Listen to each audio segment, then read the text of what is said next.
On est parti.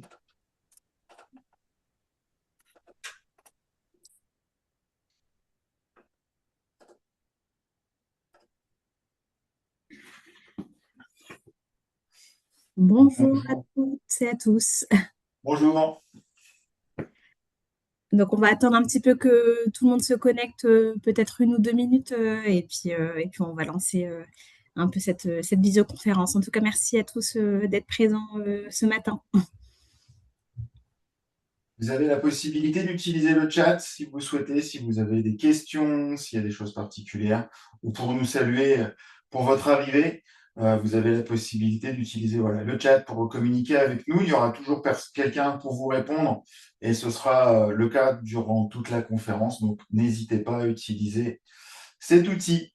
On attend que les dernières personnes se connectent et on pourra commencer le webinaire Questions pour un champion de l'action.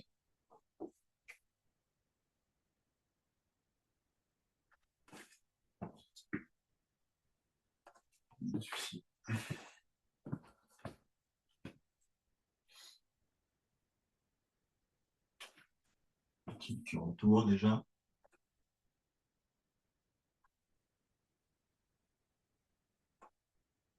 Voilà.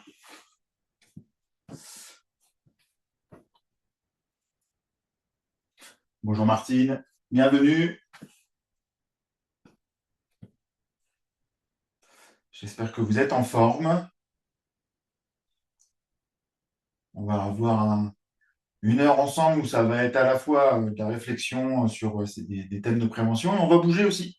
Donc, assurez-vous d'avoir suffisamment de place, d'avoir des chaussures bien fermées, je vais le répéter, mais en tout cas d'être à l'aise pour pratiquer un petit peu, vous verrez, durant cette conférence, en tout cas ce webinaire.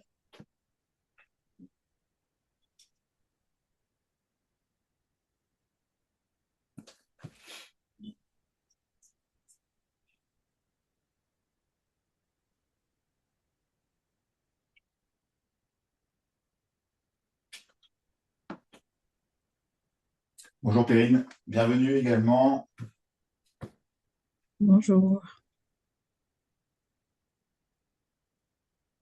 Alors, vous m'excuserez, hein, je m'avance toujours pour voir sur mon ordinateur qui communique dans le chat. Mes yeux ne sont pas assez bons, vu la taille de l'écriture. Ça me permet de voir et de discriminer vos prénoms, en tout cas, pour pouvoir vous répondre. Alors, Alors, vous me dites, rassurez-vous, sinon Thibaut, je vous l'ai dit si besoin. il n'y a pas de souci. Il y aura quand même quelqu'un pour vous répondre. Mais c'est vrai que c'est bien aussi d'avoir ce côté interactif Bien sûr, sur si vous avez des questions ou des besoins particuliers, ou au moins pour vous saluer, en tout cas sur le début de ce webinaire. c'est ça.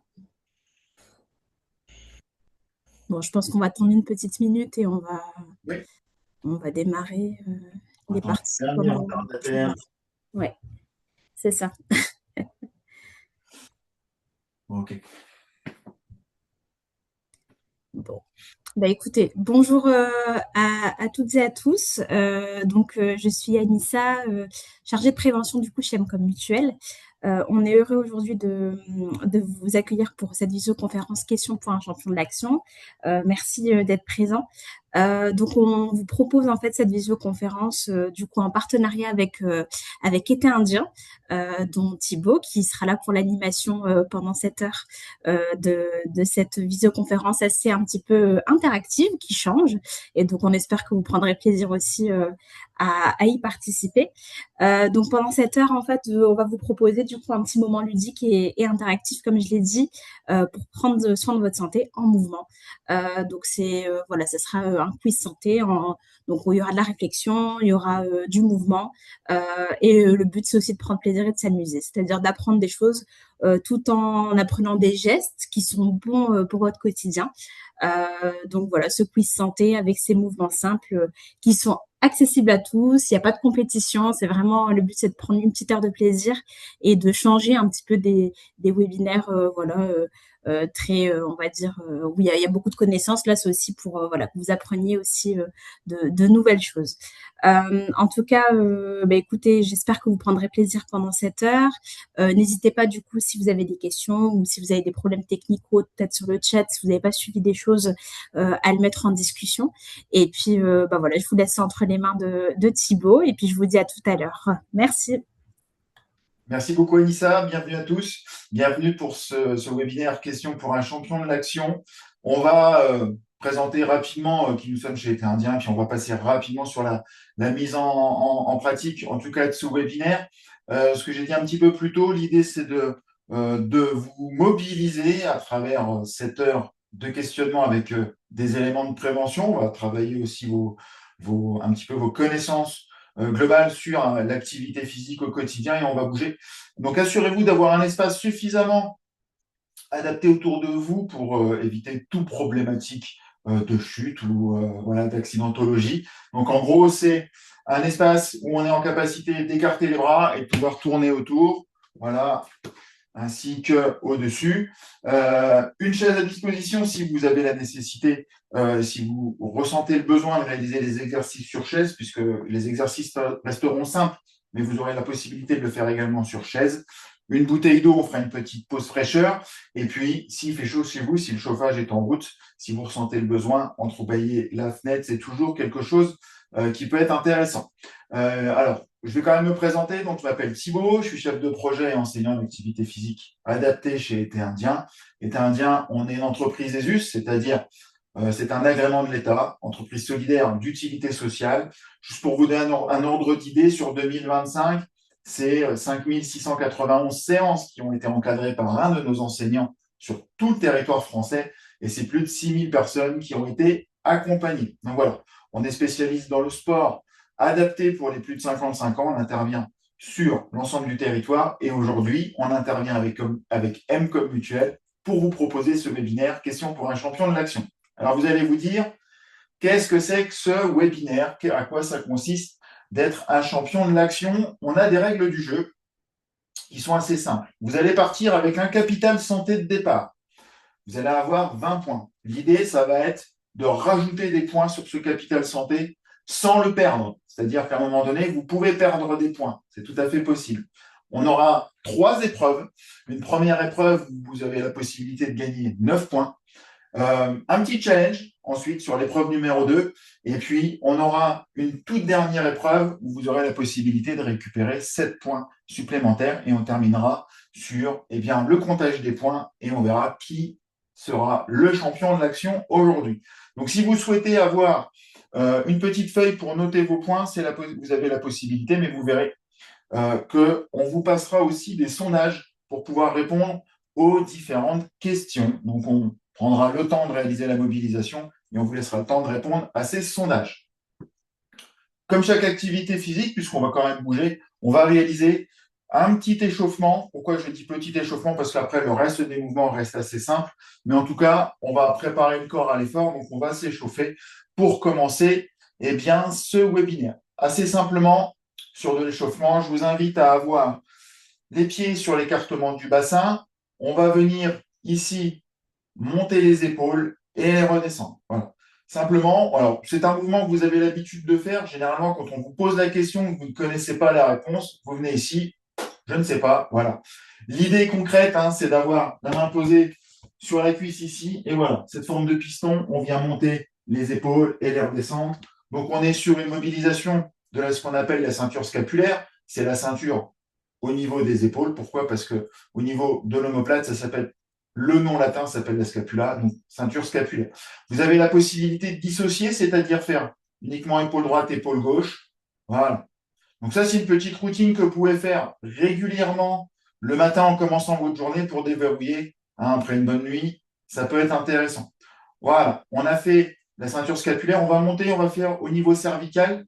Encore une fois, on est sur un début de séance. On est sur de la mise en route. Tous les mouvements sont faits de manière douce.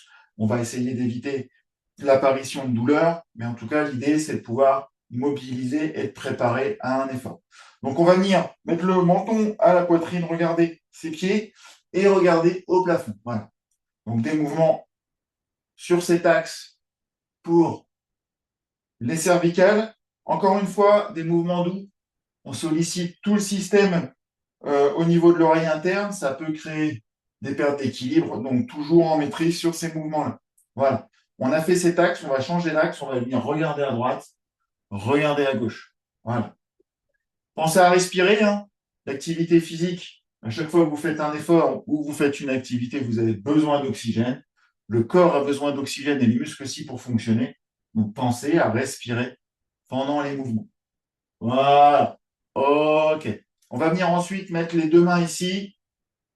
Tout simplement, on vient toucher les épaules en étant, on touche les épaules. Voilà. Pour cette fois-ci, activer au niveau des bras, sollicitation au niveau du coude. Voilà.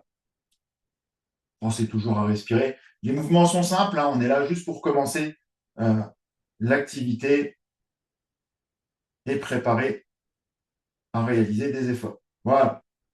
On va venir mettre les deux mains en face à d'ici et on va faire tout simplement ce qu'on appelle l'essuie-glace, c'est-à-dire on va venir fermer et venir ouvrir. Alors ici, il y a une limitation articulaire qui est liée à l'anatomie de l'homme. Donc voilà, cherchez pas à aller le plus loin possible pour créer des douleurs.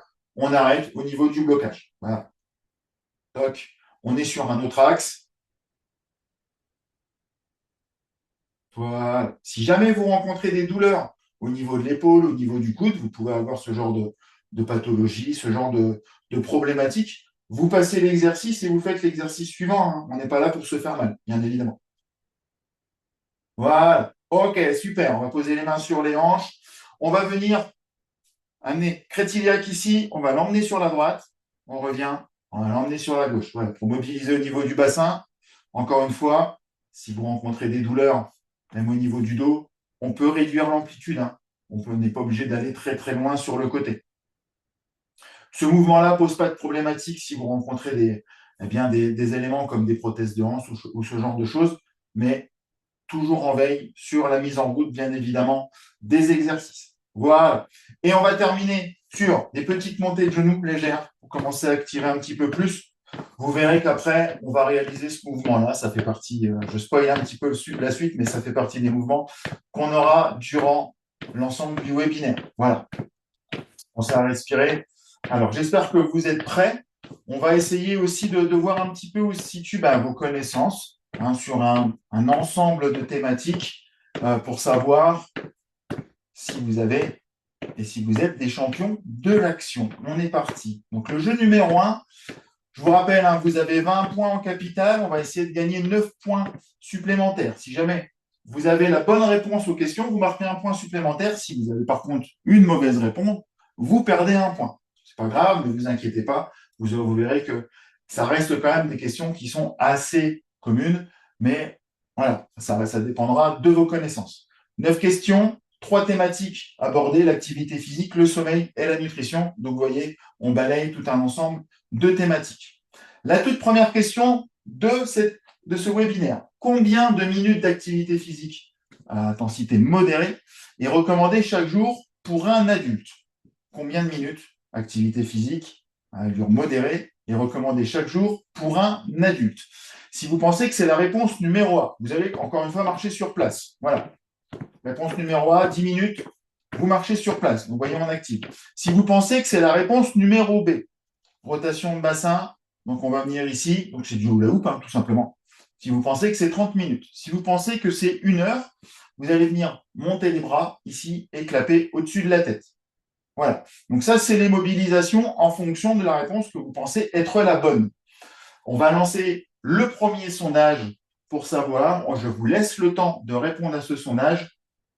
Et une fois que vous avez répondu, eh bien, vous venez réaliser la mobilisation. On va attendre que tout le monde réponde. Voilà, votre mobilisation. Si c'est marcher sur place, eh bien, vous marchez sur place. Pensez à respirer.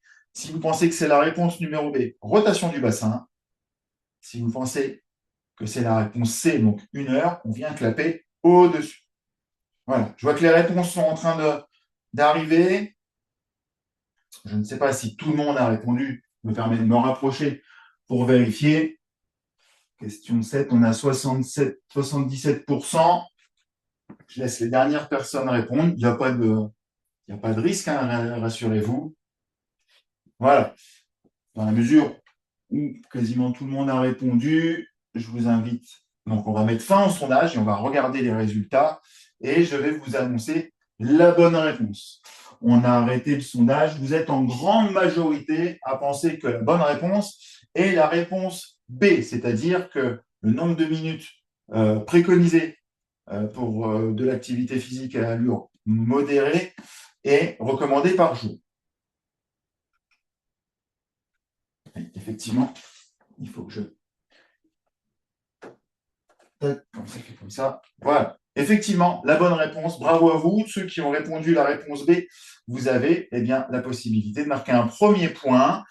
C'est bien 30 minutes. C'est une recommandation de l'Organisation mondiale de la santé, donc l'OMS.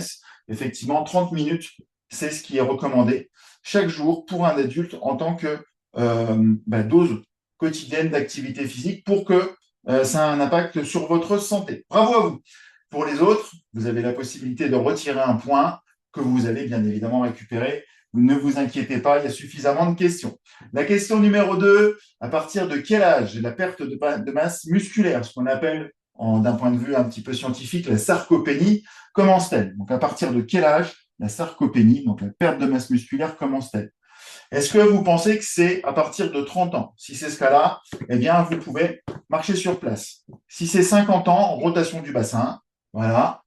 Et si c'est à partir de 65 ans, on vient clapper au-dessus de la tête. Voilà. Ma collègue a déjà mis le deuxième sondage en route où c'est équilibré entre les différentes questions. Donc, pensez à réaliser votre mobilisation, toujours en sécurité, sur la marche sur place. Et si vous le souhaitez, vous avez la possibilité d'utiliser une chaise, de vous tenir. L'idée, encore une fois, c'est d'être en sécurité. Si jamais vous réalisez des rotations de bassin et que vous êtes sur chaise, quand même, pendant que tout le monde répond, ici, là, sur ce type d'exercice, vous avez la possibilité tout simplement de venir sur le côté à droite, voilà, ici, pour réaliser les rotations, si jamais vous êtes sur chaise, sur la réponse numéro B. Et puis, si vous pensez les claps au-dessus de la main, vous pouvez bien évidemment le faire facilement au-dessus de la chaise. On va arrêter le deuxième sondage avec une grande majorité d'entre vous qui pensent que c'est à partir de 50 ans que, effectivement, cette notion de sarcopénie apparaît chez l'ensemble des adultes lorsqu'on avance dans l'âge. Et donc, ce qu'on appelle cette perte de masse musculaire, il faut savoir qu'effectivement, elle commence à partir de 30 ans. Et oui, c'est assez rapide. C'est un élément qui est quand même assez important à connaître et qu'il faut avoir en connaissance dans le sens où la sédentarité est rapidement impactée et on voit que dès 30 ans, le fait d'être sédentaire va avoir un impact sur votre masse musculaire. Alors, rassurez-vous, le fait de bouger au quotidien, d'avoir une activité, les 30 minutes, ce qu'on disait sur la question numéro 1, le fait d'avoir ces 30 minutes, c'est complètement adapté pour éviter cette perte de masse musculaire.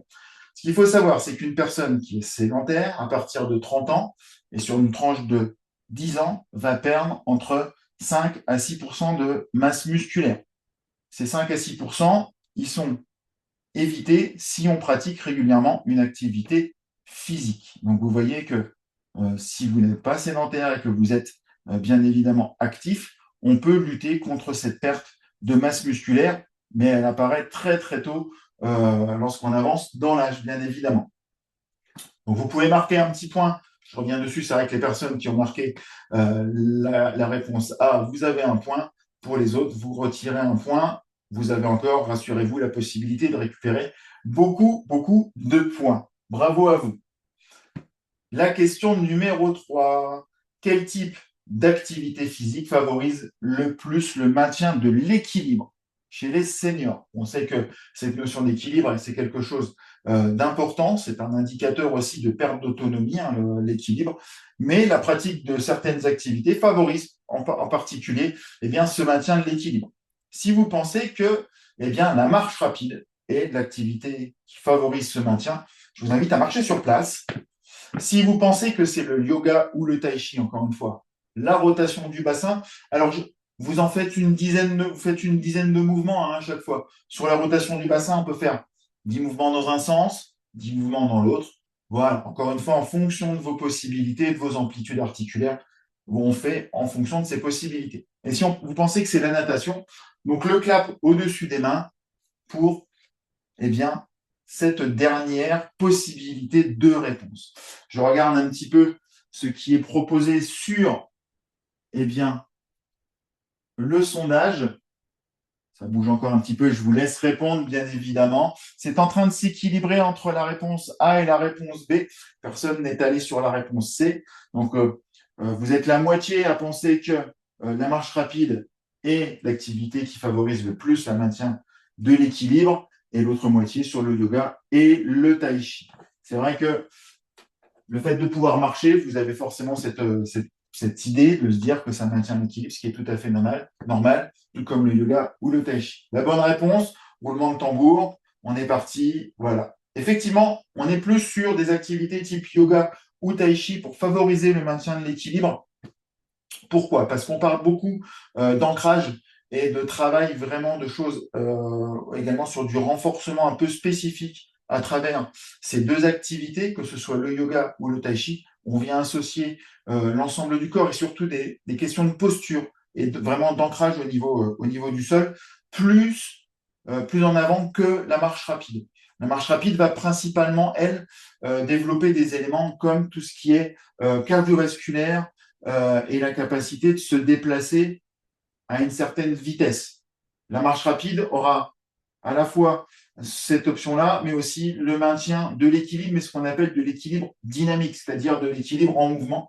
Le tai chi et le yoga sera plus orienté sur à la fois de l'équilibre dynamique, puisqu'on peut avoir des mouvements, voilà, comme on peut avoir du travail d'équilibre statique qui va permettre effectivement d'avoir cette autre option. Excusez-moi. Voilà pourquoi le yoga et le tai chi favorisent plus que la marche rapide le maintien de l'équilibre. Donc, bien évidemment, ce sont des activités que vous pouvez découvrir. Il y a tout un panel aujourd'hui de propositions qui est faite en France. Je ne sais pas de quelle zone vous vous situez, mais en tout cas, il y a énormément de propositions et c'est toujours intéressant d'aller essayer ces propositions qui ne sont pas forcément connues ou que vous n'avez pas forcément pratiqué avant.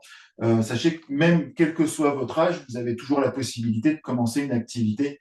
Ça, il n'y a pas de souci. Le fait de découvrir, ça permet aussi de mobiliser et de solliciter musculairement, mais aussi au niveau de l'esprit, énormément d'éléments pour avancer et conserver des capacités le plus longtemps possible. Donc en tout cas, bravo à vous ceux qui ont mis la réponse B. Vous pouvez noter un point supplémentaire. On va passer à la question numéro 4. À chaque fois que j'ai ça, il faut que je... Alors, excusez-moi. Voilà, question numéro 4. On passe sur une thématique sommeil. Alors, quelle est la durée moyenne de sommeil recommandée par un adulte? Les mobilisations restent les mêmes. Si vous pensez que c'est la réponse A, entre, on va dire, 5-6 heures, donc on marche sur place. Si vous pensez que c'est 7 à 8 heures, rotation du bassin, clap au-dessus de la tête. Si vous pensez que c'est de 9 heures à 10 heures. Bien évidemment, je vous laisse répondre au sondage et je vous laisse bien évidemment aussi réaliser les mobilisations, puisque l'idée n'est pas uniquement de répondre à des questions sur des thématiques, c'est aussi de se mettre en mouvement et d'avoir toutes ces mobilisations tout le long de la matinée. Je vois que ça a répondu assez rapidement. 100% d'entre vous ont répondu dès maintenant à cette question. Vous êtes 100% à avoir répondu la réponse B. On va pouvoir mettre fin au sondage. Je pense que tout le monde a répondu. Ah, pas encore. On va laisser encore quelques personnes. C'est vrai que les mobilisations font que vous faites vos mobilisations et vous répondez au sondage. Je vous laisse quand même terminer. Il n'y a pas de souci à ce niveau-là. Je vous accompagne d'ailleurs. Alors, c'est pas parce que je vous accompagne sur la marche que je pense que c'est celle-ci. Je n'oriente pas. Voilà. Je fais la première mobilisation. Je vais toutes les faire comme ça. Voilà. Est-ce qu'on est bon? On a 80% des personnes qui ont répondu. Une grande majorité pense que la bonne réponse est la réponse B. On va enchaîner, savoir si vous avez marqué un point supplémentaire sur cette réponse. Effectivement, la durée moyenne du sommeil qui est recommandée, encore une fois, on se base sur des données scientifiques, mais pas des données empiriques, voilà, qu'on peut avoir et qu'on lit dans certaines revues. Là, on s'est vraiment basé sur des données scientifiques issues de l'Organisation mondiale de la santé. Pour un adulte, 7 à 8 heures, c'est la durée moyenne de sommeil qui est recommandé pour un adulte pour rester en bonne santé et être bien reposé. Bien évidemment, on a bien conscience que en fonction de l'activité que l'on a au quotidien, mais aussi des saisons, cette durée moyenne, elle évolue de manière très individuelle. On a des personnes qui ont besoin de plus de sommeil que d'autres. Là, on est vraiment sur quelque chose qui est très globalisant au niveau mondial. Voilà. Bravo à vous si vous avez mis la réponse B. Et vous avez encore bien évidemment la possibilité de continuer. Je vous rappelle qu'il y a 9 questions sur ce premier jeu. Et on continue sur une thématique encore spécifique. Quelle hormone est principalement responsable de l'endormissement et est influencée par la lumière? Si vous pensez que cette hormone, c'est la mélatonine, donc réponse numéro A, on vient marcher sur place. Si vous pensez que c'est le cortisol, encore une fois, rotation du bassin. Donc là, ça fait plusieurs mouvements que vous faites sur le bassin. Vous pouvez essayer d'aller chercher un petit peu plus loin en amplitude. Et si vous pensez que c'est la sérotonine, encore une fois, on vient taper au-dessus, voilà, le clap au-dessus de la tête. Sur ce mouvement-là, on commence à avancer un petit peu. On a la réponse numéro 5. Si vous le faites, vous pouvez chercher de plus en plus d'amplitude, chercher le plus haut possible. Voilà. On commence à remettre des thématiques aussi un peu différentes. Voilà. Donc, je vous laisse répondre bien évidemment au sondage. Quelle hormone est principalement responsable de l'endormissement et est influencée par la lumière? Est-ce que c'est la réponse A, la mélatonine, réponse B, le cortisol, ou réponse C, la sérotonine? Voilà, je vous laisse répondre. Ok, bon, je vois que ça a pas mal répondu. Deux réponses différentes actuellement. Je vous laisse terminer, réaliser vos mouvements. Très bien. Alors, effectivement, vous êtes une grande majorité actuellement à avoir mis en avant la mélatonine comme hormone responsable de l'endormissement et qui est influencée par la lumière.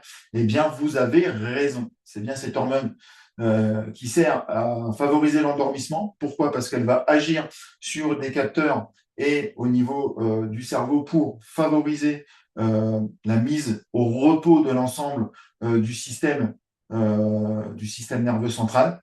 Et effectivement, elle est influencée par la lumière. C'est tout ce qui eh bien, est lié. Vous savez, hein, il y a sur certaines zones du globe, notamment dans le Grand Nord, il y a des zones où il fait soit nuit pendant plusieurs mois ou ça reste éclairé pendant plusieurs mois en fonction des saisons. C'est vrai que ça influence sur ce taux de mélatonine. Et c'est vrai que la lumière a un réel intérêt, en tout cas, sur cette hormone. C'est pour ça que on préconise toujours de pouvoir sortir au moins 2-3 heures par jour pour prendre ne serait-ce que la lumière. On ne parle pas de soleil, hein. L'idée, c'est pas de bronzer. L'idée, c'est d'avoir cette prise en compte par notre cerveau et cette création d'hormones pour favoriser tous les échanges au niveau nerveux et favoriser le soir même eh bien, l'endormissement. Bravo à vous si vous avez mis la réponse numéro A. Vous voyez, on commence à rentrer dans des choses un petit peu plus spécifiques, mais ça reste toujours intéressant de pouvoir le savoir.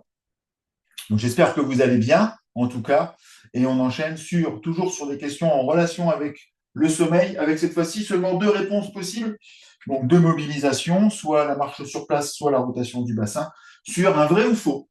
Est-ce que le sommeil profond est la phase la plus importante pour consolider la mémoire et récupérer physiquement? Donc à la fois tout ce qui est cognitif, mais aussi tout ce qui est récupération physique, physiologique au quotidien, puisque on sait que nos journées sont intenses, on fait beaucoup d'activités. Là, si vous pensez que c'est vrai, ben, vous allez marcher.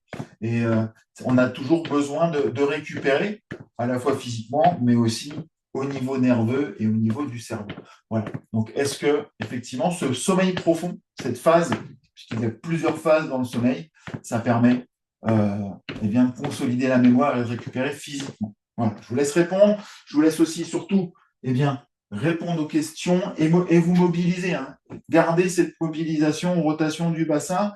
Voilà, ici, hop, n'hésitez pas à bien aller chercher cette fois-ci devant, derrière, sur le côté, à mettre un peu plus d'amplitude en fonction de vos possibilités. Voilà. Je vois qu'une grande majorité d'entre vous ont déjà répondu au sondage, avec une grande majorité d'entre vous qui pensent que la réponse est la réponse vraie.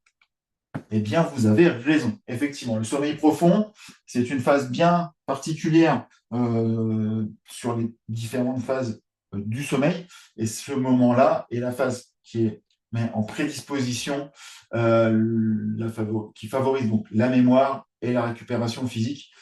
C'est un stade qui évolue avec l'âge, mais qui est quand même très, très important. Il faut savoir que les personnes présentant des troubles du sommeil ont tendance à être beaucoup plus fatiguées, puisque cette phase-là est chantée, parce que malheureusement, il y a des pathologies qui apparaissent, et surtout, on peut présenter des troubles de la mémoire. C'est aussi malheureusement ce qui se met en avant sur des personnes présentant des pathologies particulières telles qu'Alzheimer ou Parkinson, puisque ces phases de sommeil sont impactées malheureusement par ces maladies, ce qui fait que ça vient jouer aussi et mettre en exergue eh bien, les problématiques de ces maladies. Voilà.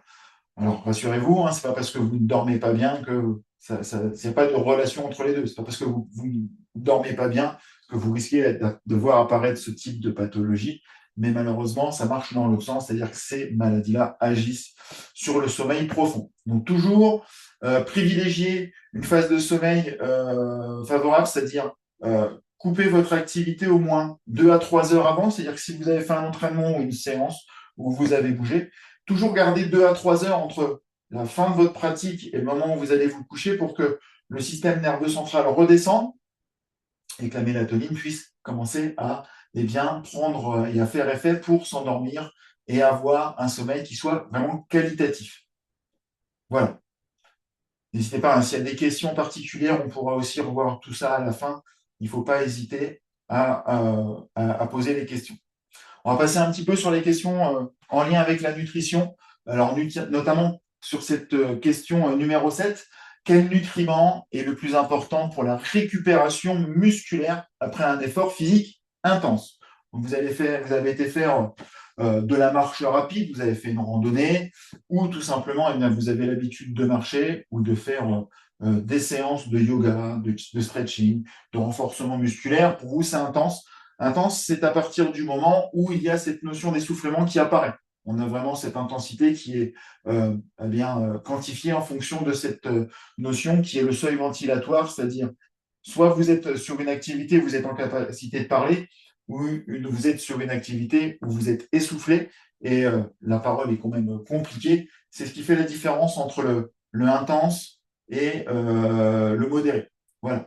Donc, on revient quand même à nos moutons. Quel nutriment est le plus important pour récupérer la récupération musculaire après un effort physique? Est-ce que ce sont les glucides simples? On vient marcher sur place. Alors là, vous pouvez commencer à activer un petit peu plus, à marcher un petit peu plus vite. Voilà, si vous pensez que c'est la réponse A. Si c'est la réponse des lipides, en réponse B, toujours nos rotations de bassin. Voilà. Et si vous pensez que ce sont les protéines, clap au-dessus et on cherche vraiment de l'amplitude. Voilà. Glucides simples, les lipides, les protéines, 3 nutriments différents, mais lequel va agir en particulier sur la récupération musculaire après un effort physique intense.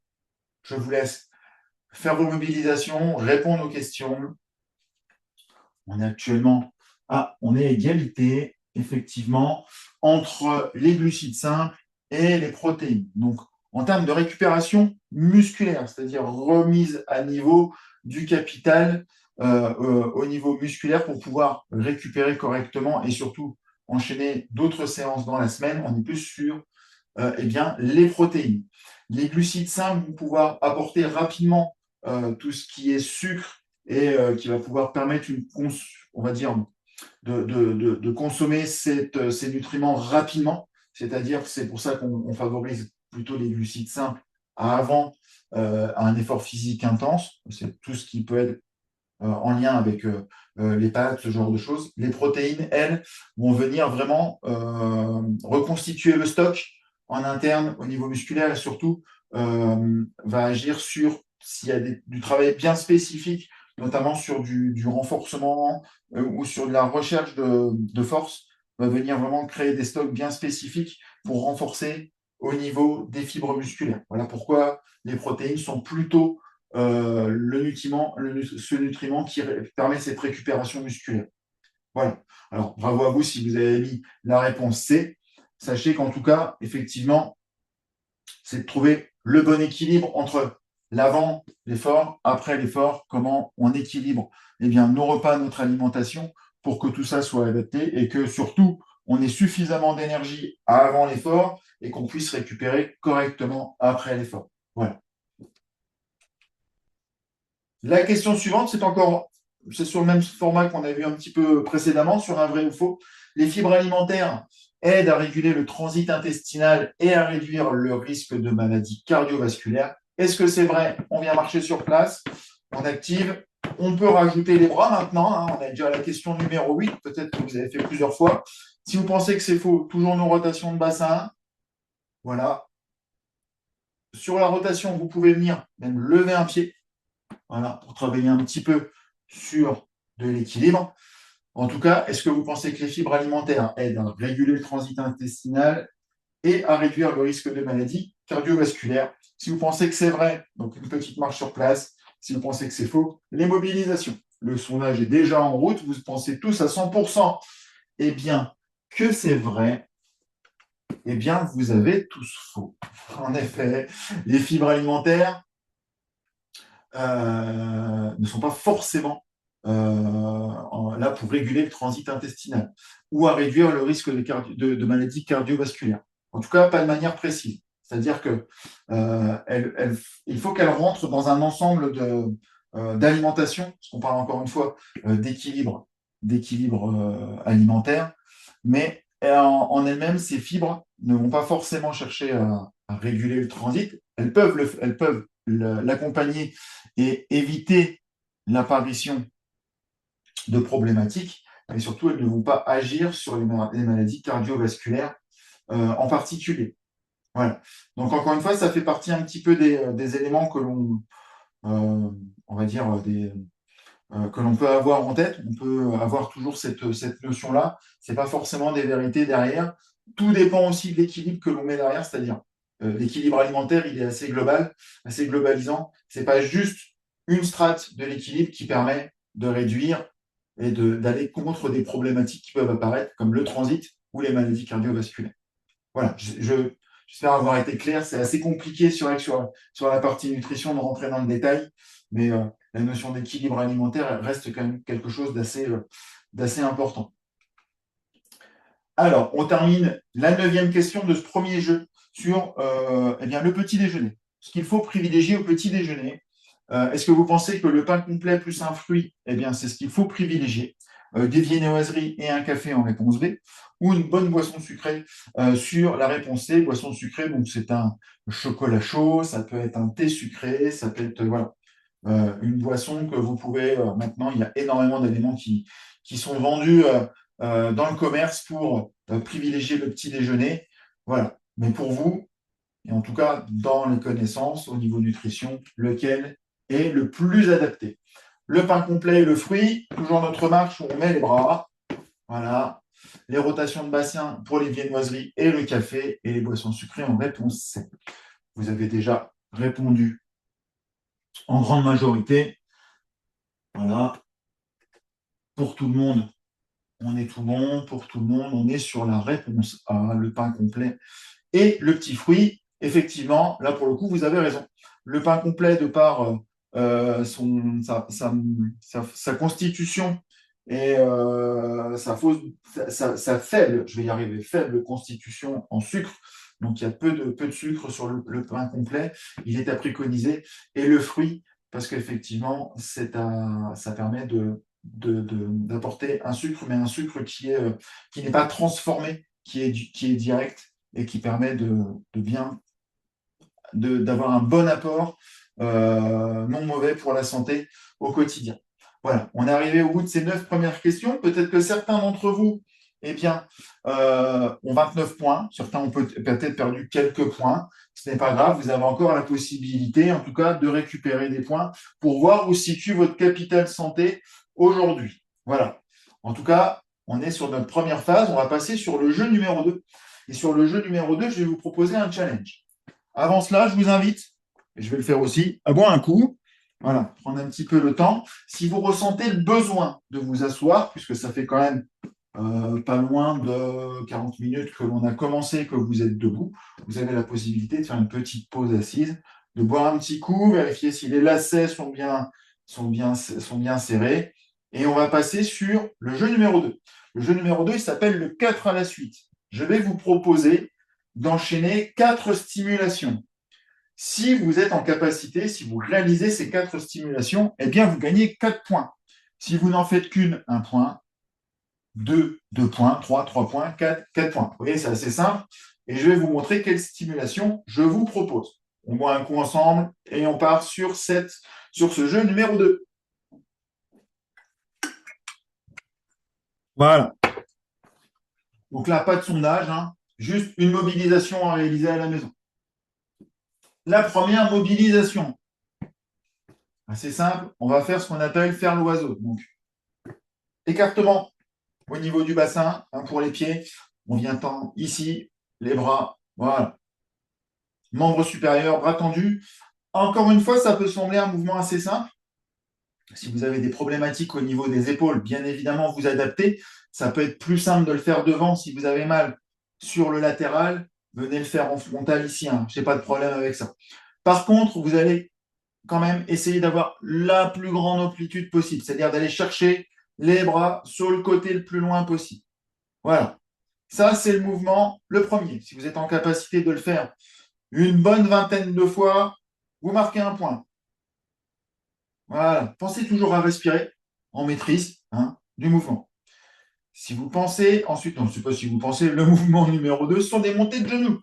Alors, cette fois-ci, on n'est plus sur de la marche sur place. Hein. Là, on vient engager au niveau musculaire. Donc, notre crête iliaque est là, on vient monter le genou au niveau de la crête iliaque. Là, vous pouvez mettre les bras. Voilà. Pourquoi? Là, on a un engagement musculaire qui est supérieur. Et assez rapidement, en fonction de l'intensité qu'on en met, on peut le faire plus ou moins vite, on va avoir une mise en jeu musculaire plus importante, on va augmenter les battements au niveau musculaire et on peut avoir ce phénomène d'essoufflement qui apparaît, puisque le corps demande de l'énergie, donc a besoin d'oxygène pour fonctionner. Donc c'est normal. Une vingtaine de montées de genoux, ce sera un deuxième point. L'exercice d'après, c'est ce qu'on appelle le jumping jack. Alors, deux possibilités. Le jumping jack, normalement, il se fait en dynamique ici. Je me dis, c'est quand même, ça peut être compliqué. Donc, on va le faire en décomposé. Je bouge les pieds, tac, tac, tac, sur le côté, je monte les bras, je ramène. Vous voyez, là, on est sur du jumping jack, beaucoup plus facile. Voilà. J'écarte les jambes, je clappe au-dessus. Je descends, je rapproche les jambes. J'écarte les jambes ici, une dizaine de fois. Voilà. Si vous le sentez, sur cette manière-là, pour éviter toute problématique, hein, parce que c'est vrai que en dynamique, ça peut être un petit peu plus difficile. Voilà. En fonction de vos possibilités. OK, voilà. Et le dernier mouvement, on va partir, je me mets de profil pour que ce soit beaucoup plus simple pour vous. On va partir bras au-dessus de la tête et on va venir se pencher en avant. Voilà. Et on va venir étirer, on essaye de garder le plus possible les jambes tendues pour venir étirer la face postérieure. Donc voilà, ischio-jambier, mollet. On descend jusqu'à son niveau et on remonte. Sur cet exercice-là, moi je l'ai réalisé comme ça sans aucun souci, ça peut être fait avec une chaise à proximité. C'est-à-dire que si vous sentez qu'il y a des petites pertes d'équilibre, vous pouvez avoir votre chaise pour vous tenir sur le côté, hein, il n'y a pas de souci. Voilà, on vient le faire deux, trois fois. On est sur un exercice de souplesse, c'est à réaliser avec douceur. C'est-à-dire qu'il ne faut pas qu'on ait l'apparition de douleur sur ce type d'exercice. Et il se fait encore une fois en respirant. Voilà. Donc, je vous laisse réaliser ces mouvements. Je vous les remontre encore une fois. Les bras tendus sur le côté, une vingtaine de fois, j'ai dit. Voilà. OK. Super. Les mouvements ici. OK. Les montées de genoux, je m'en mets de profil. Exercice numéro 2 pour marquer un deuxième point. Je vous remontre tout comme ça vous laisse le temps de terminer les exercices, mais logiquement, on ne devrait pas être loin d'avoir terminé. Le jumping jack, pieds joints, j'écarte, je clappe. Voilà. Alors celui-ci, il peut être complexifié de la manière suivante, C'est-à-dire qu'on peut venir, si je vais en mettre profil, on peut plier un petit peu les jambes, vous voyez, mettre un petit peu en tension au niveau musculaire, au niveau des quadriceps ici. Donc voilà, et venir écarter, main au-dessus.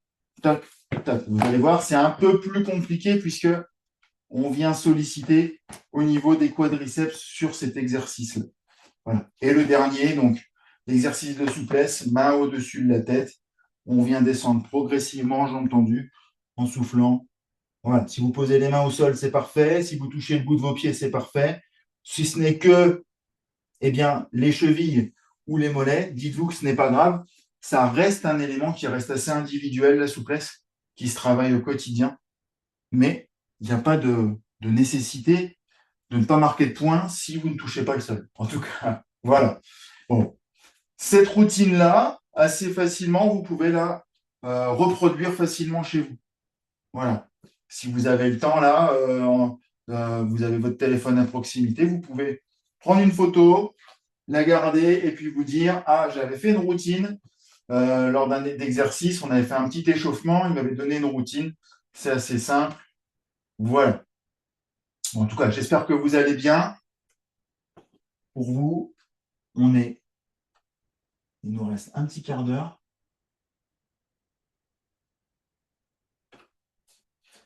Quelques questions, on reviendra vers vous pour le coup après cela. Bon, on va enchaîner. Donc, j'espère que tout le monde a marqué ses points sur ce deuxième jeu. Potentiellement, on est à 29 plus 4, on serait à 33 points. Il reste 7 points à gagner pour aller au maximum. Vous voyez en fonction de votre capital, puisque sur le jeu, donc bravo à vous si vous avez les 4 points, et vous adaptez en fonction de vos résultats, bien évidemment. Donc, comme je vous disais, le jeu numéro 3, il reste 7 points à gagner. On est sur des thématiques, encore une fois, autour de l'activité physique, du sommeil et de la nutrition, avec le même principe, hein. Plus un point, moins un point. J'ai juste changé les mobilisations, histoire de ne pas avoir cette routine-là, que ce soit un peu plus dynamique. Voilà. Donc, j'espère que vous êtes prêts pour cette dernière ligne droite, savoir si vous êtes le champion de l'action. Première question, on revient sur une question en lien avec l'activité physique. Quelle est la définition de l'activité physique? Est-ce que vous pensez que c'est des règles de la transpiration, ce qui existe voilà, dans le sport tel qu'on le connaît de manière codifiée? Vous pensez que c'est du jardinage, du ménage, de la marche, voilà, tout cet ensemble d'activités? Ou alors c'est vraiment le sport en club avec la compétition? L'activité physique, je le définis comme ça. Je vais dans un club, je fais de la compétition ou je vais dans des salles, on m'impose des règles, il faut que je transpire, ça c'est faire de l'activité. Ou au quotidien, quand je fais du jardinage, du ménage, de la marche, est-ce que c'est de l'activité physique? La réponse A, ce sera toujours les montées de genoux. Vous avez vu, on les a fait juste avant, je les conserve, les montées de genoux. Ensuite, on va venir mettre pour la réponse B, les mains en buzzer ici. Question pour un champion. Question pour un champion de l'action. Main sur le buzzer. Et on va venir en rotation sur le côté. Ici. Voilà. Donc des mouvements souples. D'accord? Ici, pensez à respirer. L'important, c'est de garder les coudes le plus haut possible. Ici, il n'y a pas d'intérêt. Ça permet en même temps de renforcer au niveau dorsal. D'accord? Voilà. Et puis, le dernier exercice, la réponse, on va venir pousser là. Hop. Là, on vient pousser. En tout cas, dans un premier temps, on poussera comme ça. Vous verrez qu'on le modifiera au fur et à mesure. Le sondage est parti. Donc, quelle est la définition de l'activité physique? Des règles, de la transpiration, du jardinage, du ménage, de la marche. Voilà. Tout le monde a répondu. Tout le monde a répondu actuellement. Quasiment, oui. On est à 9 sur 9, à 100% sur la réponse numéro B. Eh bien, bravo. Vous avez tous raison. L'activité physique, ce n'est pas forcément que le sport en compétition ou en club, où chercher de la transpiration et de respecter des règles. L'activité physique, c'est le jardinage, c'est le ménage, c'est ce qu'on fait au quotidien. Si on se base sur la définition de l'Organisation mondiale de l'OMS, eh bien, c'est l'ensemble des mouvements réalisés par les muscles squelettiques, donc les muscles qui sont reliés au squelette, c'est l'ensemble des mouvements réalisés par les muscles squelettiques et qui nécessitent et qui engagent une dépense énergétique. Donc, c'est l'ensemble des mouvements qui sont réalisés au quotidien et qui sollicitent votre métabolisme donc dans votre corps et qui engage une dépense énergétique. Donc, c'est de la marche. Effectivement, c'est de la marche. Vous allez promener votre chien, vous allez chercher votre pain à pied, vous faites votre ménage, parce que je suis désolé, mesdames, c'est vrai, hein, mais faire son ménage, on piétine, on vient chercher, on va laver ses carreaux, là, tout ça, là, en haut, machin, tout ça. Ça fait partie, c'est de l'activité, tout ça, hein, il faut le savoir. C'est pas glamour, on est d'accord, faire son ménage, mais ça fait partie de l'activité. Et c'est ce qui permet de déterminer votre sédentarité, savoir quelle activité on a au quotidien. Si je vous pose la question, en plus de celle que je vous pose, de savoir combien de temps vous passez assis par jour, est-ce que c'est plus de 4 heures, moins de 4 heures, ça me permet de déterminer, de savoir si vous êtes sédentaire ou pas sédentaire. Savoir si au quotidien, combien de temps vous consacrez à la marche, combien de temps vous consacrez au ménage, ou à aller faire une activité supplémentaire. Tout ça détermine eh bien, ce qu'on appelle votre sédentarité. Et c'est pour ça que l'activité physique, ce n'est pas juste aller faire de l'activité dans un club ou voilà, ce genre d'éléments plus orientés sport, mais c'est tout ce que l'on englobe durant la journée. Voilà. En tout cas, bravo à vous. La sieste idéale, la petite sieste. On parle justement d'activité physique. Je viens de vous dire combien de temps on passe assis. Est-ce que c'est moins de 4 heures, plus de 4 heures? On passe sur la sieste. Qu'est-ce que vous voulez? Ça permet de voir aussi la possibilité au corps de se reposer et de récupérer en plus du temps sur le sommeil profond. Donc la sieste idéale, est-ce qu'on est sur 10-20 minutes? Réponse A, 1 heure, réponse B, ou 2 heures, réponse C. Réponse A, monter de genoux. On n'hésite pas à bien monter les genoux. Voilà. On peut avoir sa chaise à proximité hein, s'il y a des difficultés, si on voit qu'on a des petites pertes d'équilibre quand on est en unipodal sur un pied. Voilà. La rotation au buzzer qui peut être fait aussi hein, sur chaise. Voilà, pour la réponse B. Et puis bras tendus pour la réponse C. Voilà. Une sieste, dans l'idéal, ça dure combien de temps? Alors, pour tout le monde, c'est bien, vous êtes en train de marquer des points là. Pour tout le monde, on est sur 10-20 minutes. Eh bien, oui, pas plus de 20 minutes, parce qu'après, ça va venir malheureusement impacter le sommeil de la nuit. Donc, 10-20 minutes, c'est ce qui est largement suffisant pour que le corps et l'esprit se reposent et que ce soit idéal pour terminer sa journée. Dans l'idéal, évidemment, c'est ce qu'on appelle le postprandial, c'est-à-dire après repas, avoir cette petite sieste après repas pour permettre la digestion. Le corps se repose, on remet tout à zéro et ça permet d'avoir une fin de journée qui est beaucoup plus qualitative. Au-delà de 20 minutes, comme je vous l'ai dit, malheureusement, ça a tendance à impacter eh bien, la nuit et eh bien, à avoir un sommeil qui soit moins qualitatif. Bravo à vous en tout cas. Question numéro 3. On repart sur la partie un peu nutrition, avec notamment les acides gras oméga 3, tout ce qui est poisson gras, les noix, le colza. Est-ce qu'elles ont un rôle protecteur important?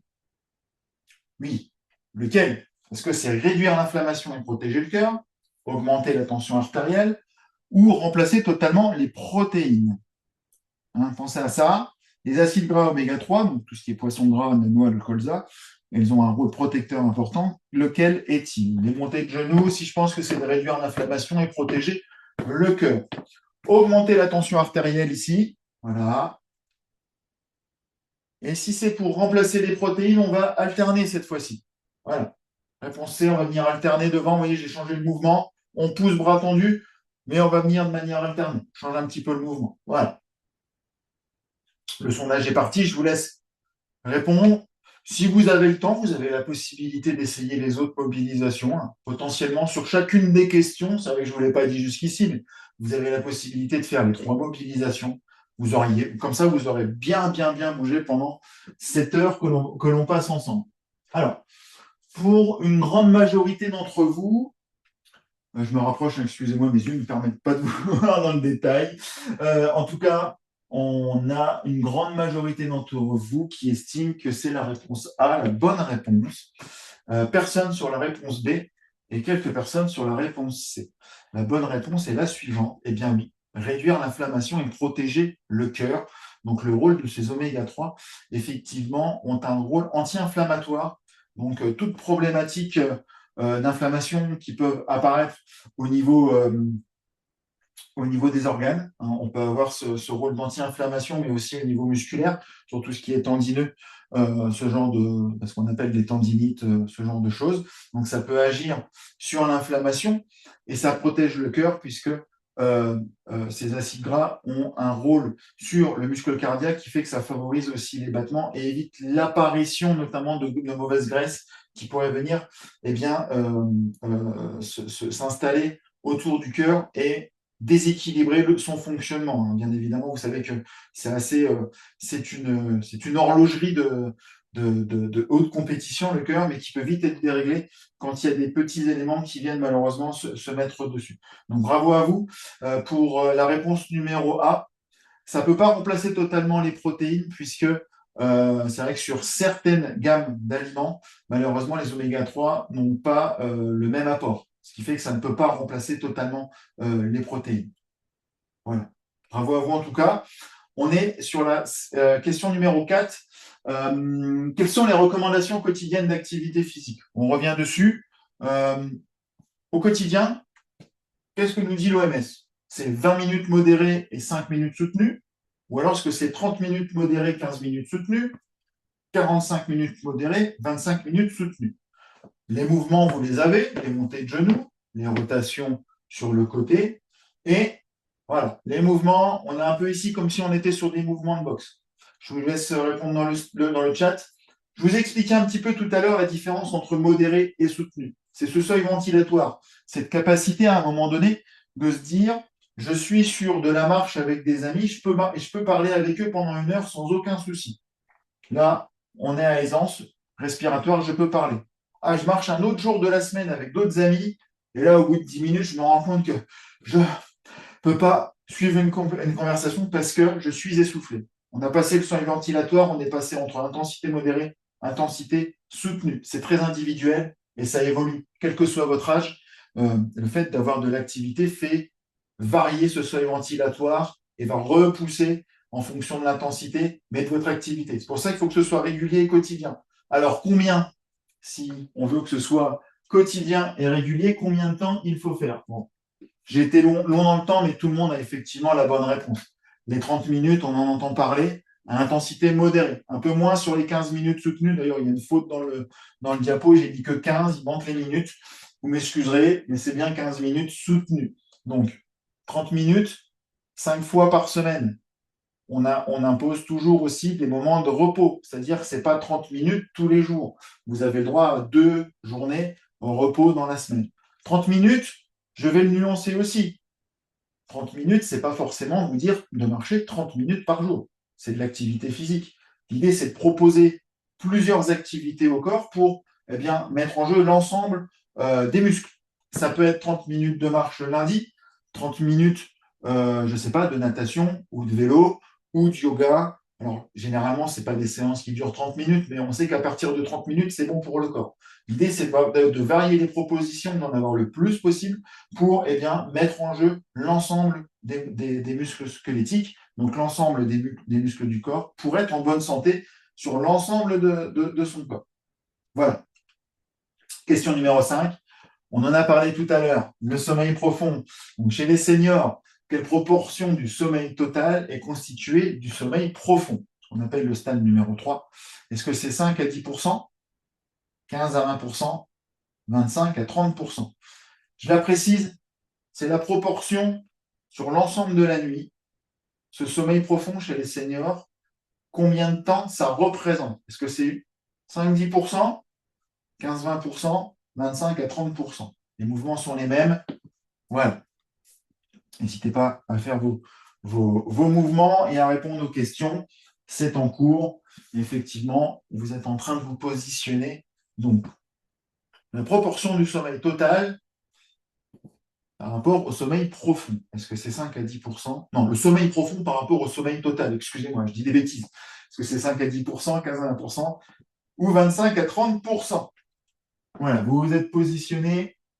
Je vous laisse quand même terminer vos messages parce que ça bouge encore dans le sondage. Avec là, pour le coup, c'est un petit peu.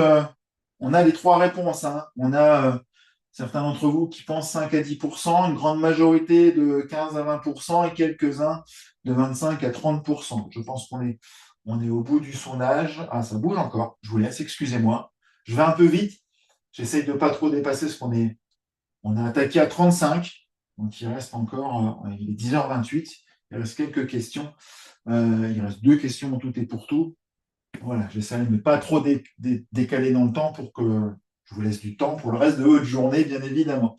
Voilà, je pense que le sondage est à bout. Vous êtes une grande majorité à penser que c'est la réponse B. Eh bien, la bonne réponse, elle est au niveau de la réponse A.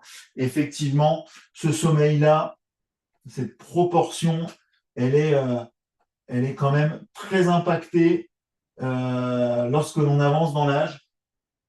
Il faut savoir que chez le jeune adulte, elle se situe entre 20 et 25% chez le jeune adulte, mais ça a tendance à descendre à moins de 10% lorsque l'on avance dans l'âge, parce que le sommeil est de plus en plus fragilisé, malheureusement, lorsqu'on avance dans l'âge.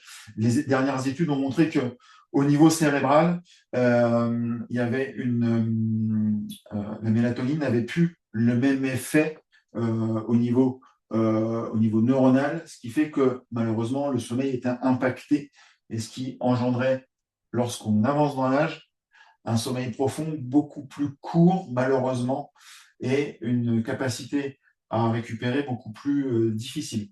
Voilà, donc c'est les dernières études qui ont mis cela en avant.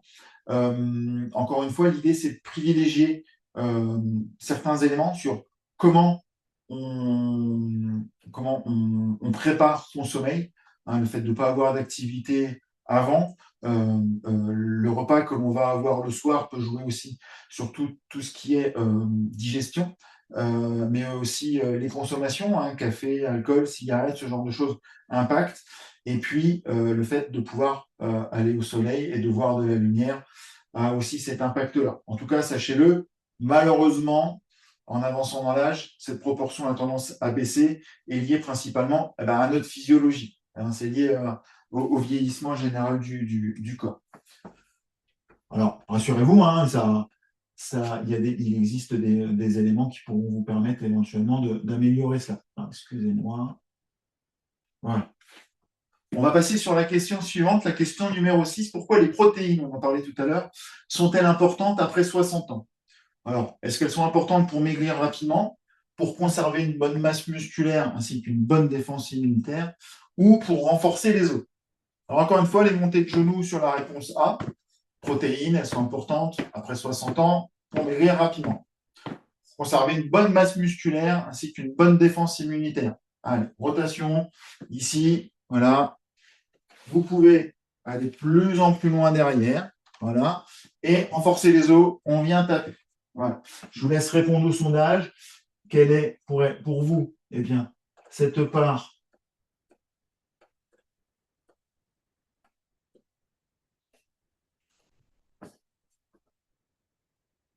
Martine pose la question, je me permets pendant que vous répondez. Après le repas, n'est-il pas préférable de marcher 10 minutes plutôt que la sieste, surtout si on n'arrive pas à faire de sieste? Alors effectivement, Martine, si vous n'arrivez pas à faire de sieste, je vous invite à aller marcher 10 minutes. Déjà, ça fera votre quota d'activité quotidien. Sachez quand même que tout dépend comment vous allez marcher. Est-ce que c'est marcher vite ou marcher à allure modérée? Parce que marcher vite voudrait dire que vous allez engager au niveau physiologique et généralement, quand il y a une demande d'énergie au niveau musculaire, ça stoppe la digestion. Donc, par contre, si vous êtes sur une activité très douce, effectivement, ça va aider à la digestion puisque vous serez en mouvement. Mais si vous allez sur des choses très intenses, ça risque de la couper et de créer des petits désordres au niveau intestinal. Voilà. Mais c'est vrai que si vous n'avez pas la possibilité de faire de sieste, de pouvoir aller marcher, ça peut être une bonne chose. Vous avez répondu au sondage pour tous. Vous pensez que c'est la réponse numéro B. Eh bien, bravo, vous avez raison. Effectivement, les protéines, après 60 ans, elles permettent de conserver une bonne masse musculaire ainsi qu'une bonne défense immunitaire. Pourquoi? Parce que je vous l'ai dit tout à l'heure, les protéines, elles vont avoir un impact au niveau musculaire pour permettre de restocker l'énergie et les bons nutriments pour favoriser le muscle à la fois à la récupération ou au renforcement de ses capacités, donc les fibres qu'elles restent bien accrochées entre elles, voire même qu'elles se développent. Il faut savoir que quel que soit l'âge, on peut développer des fibres musculaires, hein. Il n'y a pas de souci à ce niveau-là. Tout dépend du travail que l'on souhaite faire. Et la défense immunitaire, elle est en lien. C'est-à-dire que le sang passe, hein, au niveau musculaire. Donc, le fait d'avoir des muscles qui sont bien constitués, ça va permettre au sang d'avoir les bons nutriments et de pouvoir, eh bien, de le diffuser sur l'ensemble du corps. Donc, l'idée est vraiment sur cette partie-là. Donc, bravo à vous si vous avez marqué la réponse numéro B. On arrive au bout, on arrive au bout. Question numéro 7, la dernière possibilité de pouvoir marquer un point. Quelle proportion de la perte de force musculaire liée à l'âge peut être compensée par une activité physique régulière? Ouh là là, sacrée question. Donc, quelle proportion de la perte de force musculaire, sarcopénie, liée à l'âge, peut-on compenser par une activité physique régulière? Parce que c'est 25%, ce sera vos dernières montées de genoux, 50% des dernières rotations du bassin, et si vous pensez que c'est 75%, on va venir, c'est de la boxe, on peut venir ici, allez, bras tendus, devant soi. La proportion de la perte de force musculaire liée à l'âge peut être compensée par une activité physique régulière. À quelle proportion si on réalise de l'activité? 25%, 50%, 75%. Donc on parle de la sarcopénie, hein, cet élément de perte de force musculaire liée à l'âge, donc à partir de 30 ans. Elle peut être compensée par une activité physique régulière, je vous l'ai dit tout à l'heure, on évite la sédentarité, elle serait de combien? Voilà, c'est en train de répondre au sondage. Il vous reste encore quelques personnes. C'est assez partagé cette fois-ci, c'est assez partagé entre 25, 50, 75, avec une grosse majorité sur une des réponses. Voilà. Pensez à ça, hein. Le fait de pouvoir casser la sédentarité, ça a un réel intérêt sur cette force musculaire, d'autant plus que si on ajoute à cela un bon sommeil, une bonne alimentation, ça permet de conserver des capacités, ça permet de rester actif au quotidien et d'éviter, eh bien, l'apparition de problématiques de santé. Voilà. Donc, je pense qu'on est bon là. Vous êtes une grande majorité à penser qu'on est autour de 25% sur la réponse A. Et vous êtes à égalité derrière sur 50 à 75%. Eh bien, la bonne réponse, bravo pour ceux qui ont mis 75%, c'est la réponse C. Et oui, pourquoi, depuis tout à l'heure, je mets l'accent sur une activité physique régulière, quotidienne, avec une adaptation en fonction de ses possibilités et surtout pour lutter contre la sédentarité et cette perte de force musculaire. C'est parce qu'il y a un réel intérêt à avoir cette action-là au quotidien pour garder de la force musculaire. Le niveau, vous voyez, il est à 75%. C'est-à-dire que ne pas être sédentaire et faire des choses régulières, ça agit réellement sur le corps et ça permet vraiment de conserver ses capacités. C'est pour ça que c'est très, très important d'avoir ça en tête et de se dire, je ne vais pas repousser les choses aujourd'hui, hein. Je vais essayer de faire mon minimum d'activité, même en fonction de ses possibilités, même si j'ai mal au dos. On ne l'a pas abordé aujourd'hui, mais c'est vrai que cette problématique de mal de dos, pendant longtemps, on a dit ah, ben, il faut arrêter de faire de l'activité le temps que ça passe. Aujourd'hui, les dernières études, elles montrent l'inverse. C'est parce qu'on fait de l'activité adaptée à ces possibilités, même si on a mal au dos, qu'on va pouvoir résoudre ce problématique et éviter que ça revienne et que ça réapparaisse. Donc là, 75%, bravo pour ceux qui ont marqué cette réponse numéro C. On est arrivé au bout, je vais vous annoncer les scores.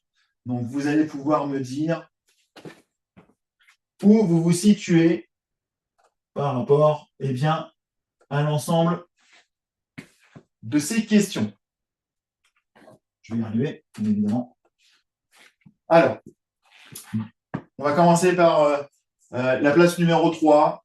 Si vous avez entre votre capital santé à la fin de l'ensemble de ces questions, en ayant le capital de 20 points au départ, vous êtes entre 10 et 0 points. Vous voyez, je ne suis pas descendu en dessous, mais même si vous avez moins, ben, on vous classe troisième. Effectivement, néanmoins, à travers l'ensemble des éléments qu'on a évoqués, je pense qu'aujourd'hui, vous pouvez mettre en place des choses pour tendre vers la place numéro 2, voire la numéro 1. Vous êtes numéro 2, par contre, si vous avez entre 25 et 10 points. Bravo, Bravo à vous.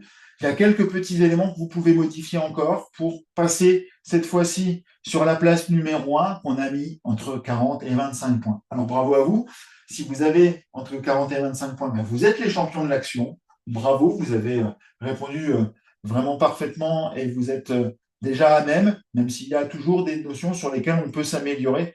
Je vous invite en tout cas à, eh bien, à partager ce qu'on a pu évoquer ensemble aujourd'hui, à ne pas hésiter à le mettre en avant aux gens qui sont autour de vous pour qu'ils mettent en pratique ces bonnes pratiques, pardon, qu'ils mettent en place ces bonnes pratiques pour devenir eux aussi, pas forcément les champions de l'action, mais des personnes moins sédentaires et qui vont prendre soin bien, de leur santé. Je termine là-dessus. Après, c'est vrai qu'on est allé un petit peu loin. N'oubliez pas ça. On parlait de quotidien, de régularité. On a cette phrase du professeur Carré, qui est cardiologue et médecin du sport. Il dit se laver les dents 7 fois durant le week-end, ça ne compense pas le brossage quotidien. L'activité physique, c'est exactement pareil. Hein. C'est pas parce qu'on fait un bloc à un moment donné que ça va forcément être mauvais pour notre santé. Ça sera bon, mais c'est bien que ce soit quotidien et régulier. Voilà. Je termine, Anissa, je vois qu'on a dépassé un petit peu. Euh, Pas de Pourquoi nous, souci. en tout cas, vous le dites, c'est parce que l'exercice physique, c'est le seul moyen non médicamenteux pour diminuer, voire ralentir les effets néfastes de la sédentarité, du vieillissement. C'est accessible à tous, surtout si c'est régulier, adapté, progressif. Si vous variez ce que je vous ai dit, les propositions, il faut que ce soit agréable, il faut qu'il y ait la notion de plaisir. Et si en plus vous pouvez le faire en collectivité pour rencontrer du monde, casser la solitude, ça peut arriver, mais Mm. surtout favoriser les liens sociaux, eh ben, c'est encore mieux. Voilà, bravo à vous. Il y a quelques questions si vous le souhaitez. En tout cas, j'espère que vous avez apprécié. Et puis, vous avez peut-être découvert des choses. Peut-être qu'il y a des Mm. choses sur lesquelles vous n'êtes pas d'accord avec moi, c'est possible. On peut en tout cas voir à travers le chat, à travers cette action. Le webinaire a été Ben, enregistré. En tout cas, Anissa vous le redira. Vous pourrez le récupérer pour pouvoir le revoir. Merci à vous. merci beaucoup Thibaut pour cette animation. C'était très intéressant. Enfin, en tout cas, personnellement, j'ai appris beaucoup de choses aussi également. Et puis, je pense que ça pourra, voilà, vous stimuler pour bien démarrer cette journée. En tout cas, ce format est, je trouve, sympathique et voilà, ça change et c'est plutôt, voilà, sympa. Et on a découvert en tout cas pas mal de choses. Je pense que vous serez d'accord avec moi. En tout cas, un grand merci à tous pour votre participation. Je vais juste me permettre de vous prendre 1 minute de votre temps. Voilà, si vous le souhaitez bien, je vais vous mettre dans l'onglet chat, discuter, un questionnaire de satisfaction. Je vous le mets tout de suite. Il prend vraiment 2 minutes si vous souhaitez bien y répondre. Ça nous permet, nous, de voir voilà, si vous avez été satisfait, notamment aussi vous proposer peut-être d'autres choses, notamment peut-être via ce format qui change si c'est quelque chose qui vous intéresse. Donc, par contre, j'arrive pas à prendre le lien. Là, je l'ai mis en discussion. Je vais essayer de voir. Sinon, je vous le renverrai par mail si ça vous embête pas. Mais je vais reprendre le lien, copier le lien. Hop. Alors. Ah, voilà, normalement là le lien devrait fonctionner, donc il prend vraiment 1 à 2 minutes. Si vous souhaitez bien y répondre, ça nous permettra aussi voilà, de nous améliorer dans nos propositions de webinaire et autres choses. En tout cas, merci beaucoup Thibaut. Merci à été Indien pour cette visioconférence et cette animation. En tout cas, le service prévention a le plaisir du coup de vous retrouver voilà, dans de prochains événements, notamment au mois de mars où on vous proposera un webinaire aussi également, mais là sur la préservation de la santé cognitive. Donc voilà, n'oubliez pas de consulter la boîte mail et aussi espace client où vous avez un peu toutes les infos régulièrement sur les actualités, sur la prévention via des webinaires et des modules aussi de sensibilisation. Voilà, un grand merci à vous. Je vous souhaite une agréable journée, une bonne fin de semaine. Et puis, je vous dis à très bientôt. Merci. Et pour le replay, on l'enverra également par mail s'il le faut. Alors, le but là, c'était un peu interactif, mais si vous voulez reprendre la tête reposée, notamment, voilà, mieux comprendre les explications de Thibaut pour chaque question, si vous avez loupé des choses, on vous l'enverra également. Voilà. Un grand merci à vous. Je vous souhaite une bonne journée. Je vous dis à très bientôt. Merci. Merci à tous. Au Bonne revoir. journée. Merci. Prenez soin de vous.